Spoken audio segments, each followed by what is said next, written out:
অবশেষে কিন্তু জানা গেছে তালহা ভাই ফ্রি ফায়ার ছেড়ে কেন পাবজিতে গেছে। কাব্বু ভাই লাইভ স্ট্রিমে সবার সামনেই কিন্তু সে কথাগুলা বলছে। আর কথাগুলা শুই না তোমাদের মতামত তোমরাও কমেন্টে জানাই যাইও যে এইখানে দোষটা কার ছিল। তোমরা যারা আমাকে এখনো ফলো করো নাই কষ্ট করে একটু ফলো করে দিও। আমরা কিন্তু 50,000 ফ্যামিলির অনেক কাছাকাছি আছি। আপনি হয়তো জানেন না আমারে গেরিনা থেকে অপমান করা হয়েছে।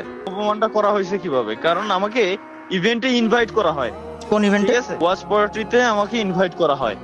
আগের দিন পর্যন্ত সব ইনভাইট করা হয়। আমাকে বলে যে ভাই আপনি আপনার টিম নিয়ে আসতে পারবেন।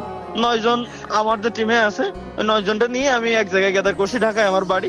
যে কালকে সকালে ঘুম থেকে উঠেই আমরা চলে যাবো ডিরেক্ট খুলনা। খুলনা থেকে আমার বাড়ি ঘুরে এসে দেন পরের দিন আবার আমরা ঢাকা ব্যাক করবো। ক্যামেরা ট্যামেরা সেট আপ সব আমার রেডি।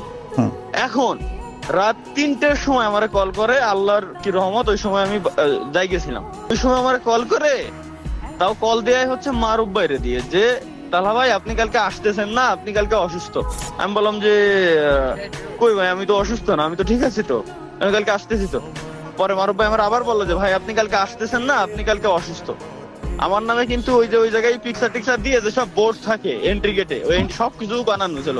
পরবর্তীতে ওইটা ভাঙ্গি ফেলছে, তাও পোলাপান ভিডিও পর্যন্ত করছে। ব্যাপারটা বুঝছেন? ওই এমন সিন হয়েছে। পরে হয়েছে কি, আমি পরে বুঝতে পারছি ওনার কথা। আমি বললাম যে ভাই এই যে কোন ধরনের কথা বলেন আপনারা, এটা কি মানায় নেওয়া যায় কোনোদিনও?